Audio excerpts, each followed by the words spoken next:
Hi, I'm Dr. Patrick Cohn with Peak Performance Sports. I'm joined again with Dr. Megan, and we're continuing our series on the psychology of volleyball, the mental game of volleyball, and helping perfectionists play better in competition. Today we're going to talk about another topic that's dear to perfectionists, and that is having fragile self-confidence. Fragile self-confidence obviously is a real challenge for athletes because their confidence tends to go up and down like a yo-yo.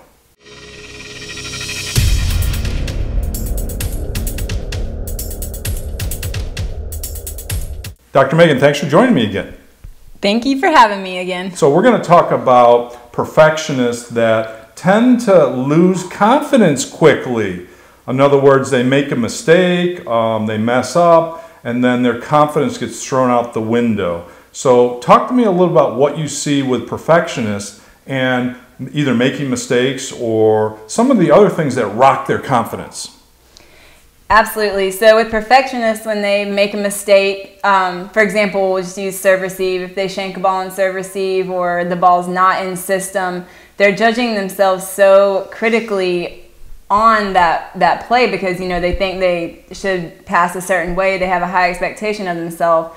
And then when they don't succeed or they don't reach that expectation, every serve receive ball to target, they feel really bad about themselves and they lose like a belief in their ability. Yeah, not only the belief in their ability, but they start doubting. They have this self-doubt.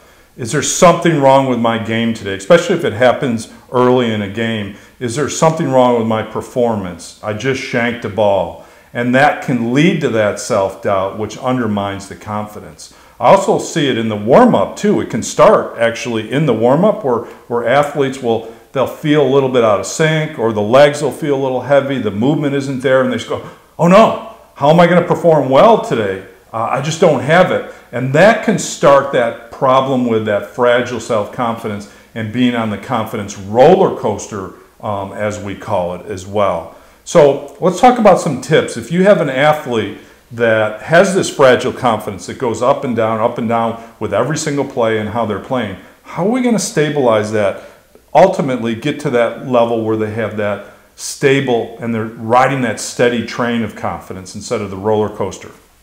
Well, I really like confident, self-talk statements. So after a mistake, after they get frustrated, they can immediately say something, positive about themselves or confident, such as like, I'm a good player, I'm a good passer, let that one go, next ball. So again, just kind of like a refocus cue. It can be used simultaneously as a confident self-talk statement. Excellent tip, excellent tip. I also talk to athletes about, look, how many years have you been doing this game?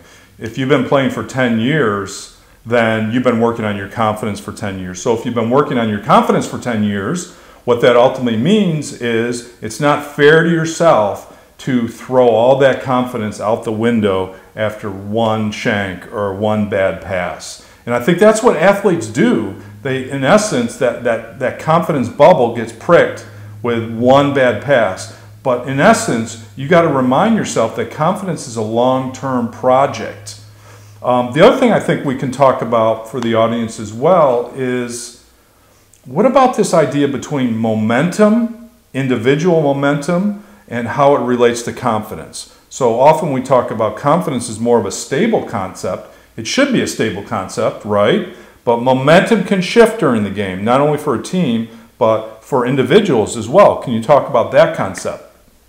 Well, just as a player, one of my coaches would always say, you got to ride the momentum wave. So like Dr. Cohn mentioned, momentum shifts, between individuals, between teams, each set even. And one thing that I always like to say is that you just have to continue to play the game and not the occasion or not the situation. So not the momentum shift, but just continue doing what you're doing that got you in the lead, or, that got you to 20 in the fifth set. Yeah, and I think momentum is very natural in sports, and to not allow those momentum shifts to rock your confidence, and knowing that confidence is an internal concept. It's a belief in your ability that shouldn't be thrown out the window so quickly.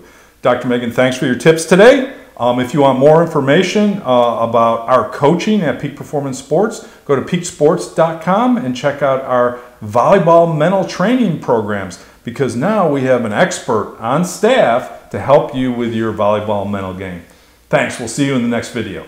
Hey, this Thursday, August the 26th, Megan and myself have a brand new program for volleyball players called the Mental Edge for Volleyball, 8 mental strategies for peak performance.